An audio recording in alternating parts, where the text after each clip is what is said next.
ada sesuatu yang membuka pintu dengan kasar, membanting pintu itu dengan keras. Bram! Hai, balik lagi sama aku Renu Desi. Ya gak pengen serem, tapi aku akan cerita yang serem-serem. Oke teman-teman, kali ini aku akan menceritakan salah satu kisah tentang banyaknya cerita-cerita horor yang ada di rumah sakit angker yang ada di Indonesia. Ada beberapa rumah sakit angker yang ada di Indonesia. Itu banyak banget rumah sakit yang terbengkalai, rumah sakit yang masih dipakai, banyak banget. Aku akan menceritakan kisah-kisah yang dialami oleh beberapa pasien yang mengalami sendiri kejadian gaib di rumah sakit angker tersebut. Oke, nggak usah basa-basi, kita langsung aja let's go.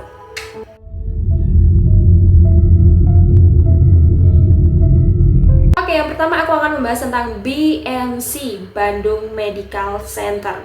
Ini udah terkenal banget si Bandung Medical Center ini, dimana rumah sakit ini adalah rumah sakit yang terbengkalai. Nah, dulunya bangunan ini adalah bangunan milik Rumah Sakit Sartika Asih. Namun pada tahun 1995 rumah sakit ini berpindah. Lalu kemudian di tahun 2000 rumah sakit ini akhirnya digunakan dan diganti nama menjadi Bandung Medical Center atau BMC. Jadi BMC ini sempat direnovasi dan memang rencananya akan dibuat rumah sakit yang baru untuk menggantikan rumah sakit yang lama. Jadi kan gedung ini tuh udah nggak dipakai, akhirnya digunakanlah untuk BMC. Nah, ketika di tengah renovasi dan di tengah pembangunan, tiba-tiba sang pemilik ini meninggal dunia dan akhirnya renovasi dihentikan, lalu terbengkalailah sampai sekarang. Karena terbengkalai sudah cukup lama, akhirnya banyak isu-isu yang mengatakan kalau BMC ini adalah rumah sakit yang angker. Jadi banyak banget katanya orang-orang yang datang ke BMC ini buat sekedar uji nyali atau sekedar ingin tahu memang benar gak sih rumah sakit ini tuh angker atau enggak. Jadi waktu itu memang sempat dibuka untuk umum dan banyak banget orang ke sana. Dikatakan juga waktu itu di sana ada seperti juru kunci atau penjaganya yang bisa kalian sewa untuk keliling tempat tersebut.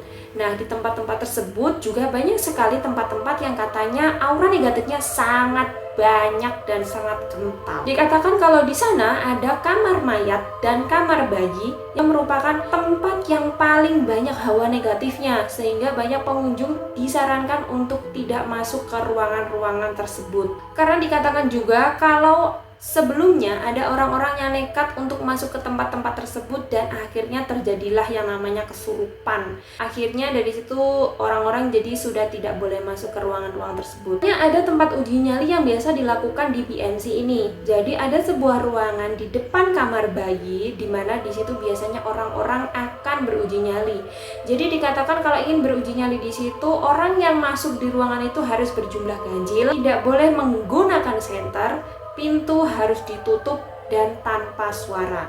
Nah, nanti kejadian yang akan disuguhkan di sini adalah kalian yang melakukan uji nyali ini akan melihat sendiri dan merasakan kalau akan ada sesuatu yang membuka pintu dengan kasar lalu membanting pintu itu dengan keras. Bikin merinding. Lalu kemudian di BMC ini juga ada 4 lantai. Nah, di lantai paling atas, di lantai 4, rumor-rumornya ada yang mengatakan bahwa pernah melihat sesosok orang tanpa kepala berjalan di lantai tersebut. Nah, itu tadi cerita selamnya. Namun katanya BMC sekarang sudah tidak dibuka untuk umum, teman-teman. Jadi kalau mau ke sana ya kayaknya kalian harus mengurungkan niat ya. Karena katanya memang sudah tidak dibuka untuk umum dan rencananya BMC ini akan segera direnovasi lagi dan diaktifkan sebagai rumah sakit. Oh my god. Bayangin aja setelah rumor-rumor kayak gitu tiba-tiba rumah sakit ini mau diaktifin lagi. Oh, ya semoga setelah ini ada selamatan atau apa gitu ya. Jadi kan penampakan dan hantu-hantunya tuh udah gak ada lagi gitu ya. Oke, gimana menurut kalian? Apakah kalian pernah berkunjung ke sana? Aku belum pernah berkunjung ke sana. Belum pernah berkunjung ke sana dan sekarang sudah tidak boleh berkunjung ke sana. Oke, nggak apa-apa. Lain kali mungkin ada tempat-tempat serem lagi ya. Oke, kita lanjut. Next.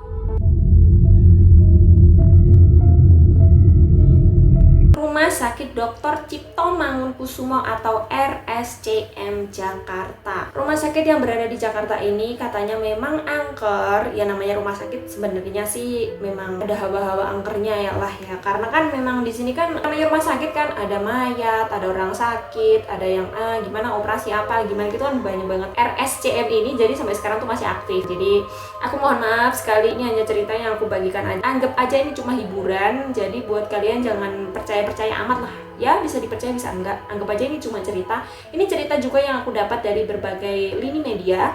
So buat kalian yang ada di RSCM sekarang jangan takut, karena memang sebenarnya tidak ada apa-apa kok. Ini buat cerita aja, buat lucu-lucuan, buat seru-seruan aja. Oke, kita akan mulai. Jadi RSCM ini dikatakan merupakan salah satu rumah sakit terangker di Indonesia yang berada di Jakarta. Nah, kejadian ini dialami oleh seorang mahasiswa yang bernama Romli. Nah, jadi ceritanya itu waktu itu dia mau pergi kuliah. Saat dia hendak pergi kuliah, tiba-tiba dia melihat ada kerumunan orang yang berada di pinggir jalan. Lalu otomatis dia kepo kan, dan dia mendatangi kerumunan tersebut. Nah, ternyata setelah didatangi kerumunan tersebut ternyata tengah menolong seseorang yang baru aja kecelakaan. Nah, seseorang itu ternyata adalah teman satu kampusnya si Romli ini. Nah, karena waktu itu Romli juga mengenal si cowok yang kecelakaan ini, akhirnya si Romli pun berinisiatif untuk membawanya ke rumah sakit. Nah, rumah sakit yang terdekat dari situ adalah RSCM. Lalu kemudian setelah diajak ke sana, dia masuk ke IGD. Setelah itu juga menelpon orang tuanya, karena orang tua si temannya Romli ini waktu itu sedang berada di luar kota.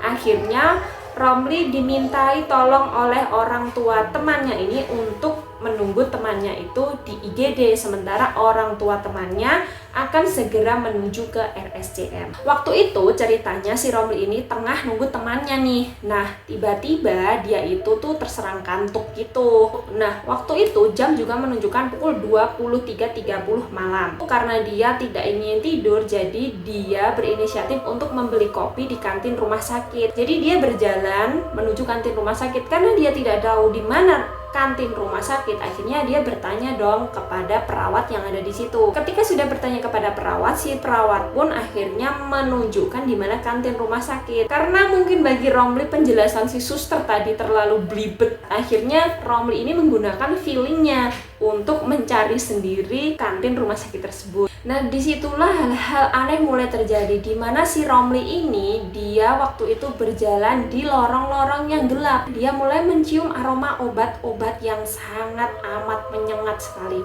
Gak lama dia mendengarkan ada sesuatu yang berbisik di telinganya, dan suara itu berasal dari sebuah ruangan yang berada di lorong tersebut. Karena penasaran, akhirnya Romli mendatangi suara tersebut. Dia menuju ke sebuah ruangan yang gelap dan berserakan sekali. Dikatakan kalau ruangan itu seperti ruangan yang udah gak pernah dipakai. Ketika dia memasuki ruangan yang sangat berantakan itu, tiba-tiba suara itu hilang. Nah, kemudian setelah suara itu hilang, si Romli tiba-tiba mengarahkan pandangannya ke sebuah meja kecil yang berada di sudut ruangan tersebut. Nah, karena kondisinya waktu itu sangat gelap, akhirnya Romli memincingkan matanya untuk melihat sebuah benda yang tergeletak di atas meja kecil di sudut ruangan itu. Dan betapa kagetnya si Romli, ternyata diketahui kalau benda itu merupakan kepala dengan rambut yang sangat panjang. Lalu tiba-tiba kepala itu mutar dan mengarah ke Romli sambil dia menyeringai tersenyum lebar. Oh, ini serem banget. Nah, karena terkejut, akhirnya si Romli ini dia cepat-cepat ingin pergi dari situ. Dia berlari keluar dan menuju lorong yang gelap itu. Nah, karena dia sangat terburu-buru, akhirnya dia terjatuh karena tersandung sesuatu. Nah, setelah itu dia melihat apa yang menyandung pelariannya dia ini. Ketika dia lihat, ternyata dia menyandung sesosok tubuh laki-laki yang menatapnya dengan kosong dan tanpa tangan dan kaki. pagi. Jadi si Romli ini tiba-tiba dia langsung terbangun aja, terus dia lari. Terus habis itu dia akhirnya bertemu dengan salah seorang satpam yang waktu itu tengah berkeliling untuk berjaga di rumah sakit tersebut. Karena melihat Romli yang panik dan pucat, akhirnya si satpam ini membawa dia untuk beristirahat dan memberikannya air minum. Lalu si Romli menceritakan kejadian waktu itu kepada si satpam, dan satpam pun membenarkan kalau ruangan itu memang ruangan yang angker, di mana ruangan itu adalah ruangan bekas instalasi bedah dan tidak pernah digunakan lagi.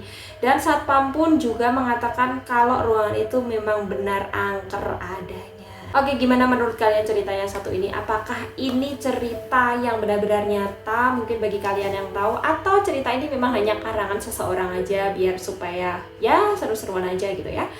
Oke, tapi nggak apa-apa, kalian wajib komen di bawah untuk memberikan komentar apakah kalian juga pernah mengalami hal-hal seperti ini di RSCM, ataukah kalian mengalami hal-hal lain, kalian bisa ceritakan di komen. Next.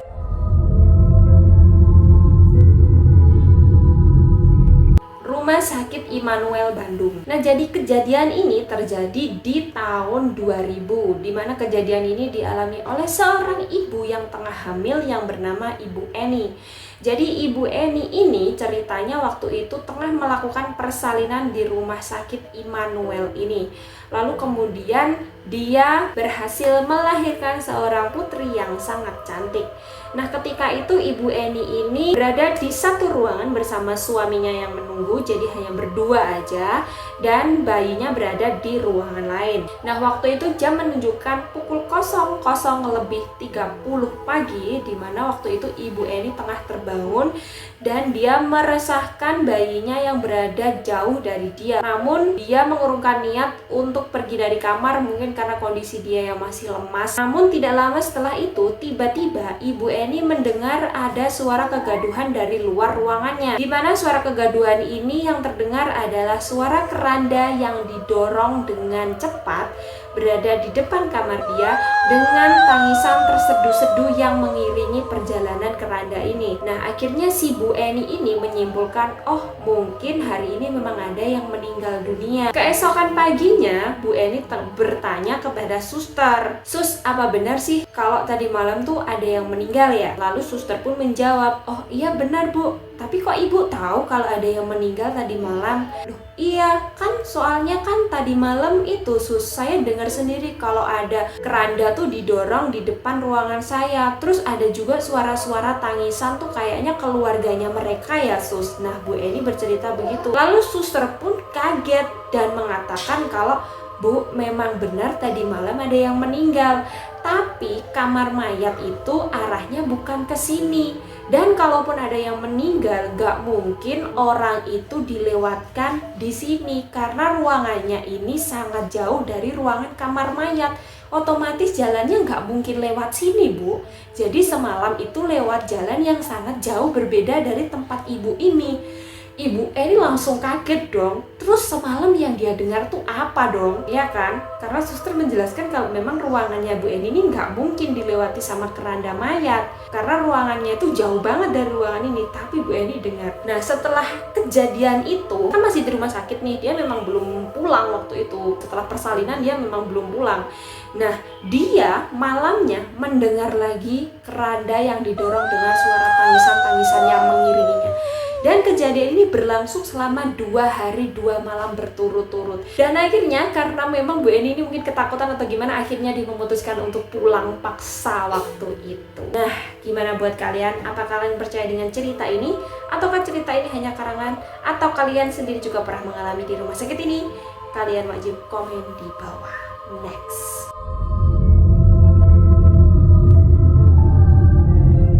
Rumah Sakit Darmo di Surabaya. Nah, oke buat teman-teman, aku sebenarnya mau klarifikasi dulu. Jadi aku belum tahu rumah sakit ini apakah masih aktif ataukah tidak. Jadi buat kalian yang tahu, mohon komen di bawah. Jadi aku mohon maaf sekali kalau misalnya nanti aku menyebutkan yang tidak seharusnya. Mohon maaf sekali dengan pihak yang terkait juga. Jadi ini hanya cerita hiburan yang simpang siur, kebenarannya aku juga belum tahu. Oke. Jadi rumah sakit Darmo yang berada di Surabaya ini dikatakan cukup angker, di mana katanya bukan hanya pasien aja di sini yang dihantui oleh penampakan dan sosok-sosok yang tak kasat mata, melainkan dokter dan perawat juga. Banyak sekali cerita yang beredar di rumah sakit ini. Dan juga ada beberapa penampakan-penampakan yang pernah dirasakan oleh para pasien, dokter, dan perawat yang ada di situ. Jadi di rumah sakit itu kerap sekali terdengar di malam hari suara jeritan, suara tangisan, dan suara rintihan. Tidak hanya itu, ada juga yang mengatakan kalau beberapa dokter dan perawat di situ pernah melihat ada penampakan seorang suster yang melayang. Dan juga masih ada beberapa hantu lain yang terlihat di rumah sakit tersebut. Jadi buat kalian yang mungkin tahu rumah sakit ini dan mungkin kalian pernah mengalami cerita-cerita mistis ini, kalian harus komen di bawah supaya aku juga bisa baca cerita. Aku penasaran. Oke, next.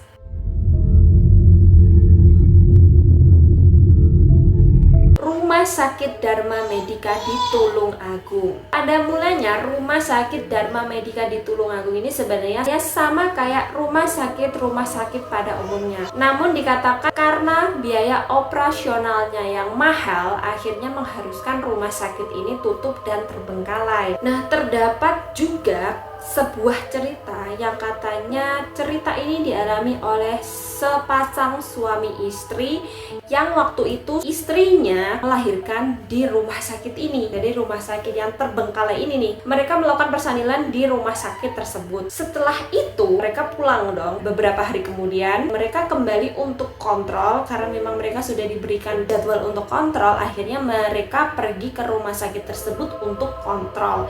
Nah, ketika mereka sampai di rumah sakit tersebut, mereka terkejut nih karena mereka melihat sendiri kalau rumah sakit itu adalah rumah sakit lama yang terbengkalai dan sudah kosong. Padahal katanya ketika mereka ke sana itu rame banget. Jadi ada satpamnya, ada perawatnya, pasiennya, dokternya, semuanya ada dan rame. Jadi rumah sakit itu katanya juga masih terang benderang ya. Pokoknya layaknya rumah sakit yang masih beroperasi. Karena mereka penasaran dan tidak percaya dengan apa yang mereka lihat, akhirnya mereka bertanya kepada seseorang yang waktu itu tengah mencari rumput di sebelah rumah sakit ini. Jadi memang rumah sakit itu katanya berada di tengah-tengah persawahan, teman-teman. Jadi waktu itu ada seorang pencari rumput yang sedang mencari rumput lalu didatangi oleh suami istri ini. Mereka tanya, "Pak, rumah sakit ini kok bentuknya gini ya? Emangnya kenapa, Bu?" "Iya, soalnya saya mau cek kontrol ke situ, tapi kok rumah sakitnya kok kayak udah ditinggalin gini sih? Padahal saya baru beberapa hari dari situ. Saya rencananya mau kontrol, Pak." Si tukang rumput ini otomatis dia langsung terkejut dong, karena tukang rumput ini tuh tahu kalau rumah sakit ini tuh udah bertahun-tahun ditinggalkan. Jadi nggak mungkin ada orang yang ada di situ beberapa hari yang lalu. Suami istri itu akhirnya shock dong, dan mereka benar-benar kaget banget. Jadi mereka waktu itu juga sempat menyimpan resep dokter dan resep obat yang harus ditebus. Tertulis Rumah Sakit Dharma Medika Tulung Agung dengan tanggal yang sesuai yang mereka pegang. Buat kalian yang percaya atau enggak, kalian bisa komen di bawah juga. Cerita ini sebenarnya hampir mirip sama cerita Rumah Sakit Mardi Waluyo yang berada di Blitar. Jadi aku kemarin udah sempat mengulas tentang Rumah Sakit Mardi Waluyo yang ada di Blitar. Kalian nanti bisa cek videonya di link di description di bawah. Nanti aku akan sertai linknya juga. Nah, gimana menurut kalian cerita ini? Apakah cerita ini nyata? Buat kalian teman-teman Tulung Agung, apakah benar cerita ini? Apakah simpang siurnya memang nyata seperti ini? So, aku pengen tahu banget. Komen di bawah. Oke, makasih teman-teman karena hari ini kalian udah nyimak sekali ya cerita-cerita aku tentang rumah sakit angker yang ada di Indonesia ini. Aku juga minta maaf banget kepada kalian yang mungkin terkait dengan rumah sakit ini dan mungkin mengatakan kalau rumah sakit ini sebenarnya tidak seperti itu. Boleh dibenarkan karena aku di sini hanya menceritakan cerita yang simpang siur. Jadi aku mohon anggap aja semua ini cuma buat hiburan aja, oke? Jangan diambil hati, jangan marah, karena ini cuma untuk koleksi cerita horor kita semua. Makasih banget udah nonton, jangan lupa subscribe dan nyalain lonceng notifikasinya supaya kalian semua tahu kalau aku upload video baru setiap hari. Jangan lupa juga kasih like dan komen yang positif supaya hidup kita selalu dikasih yang positif. Makasih udah nonton, see you tomorrow, bye!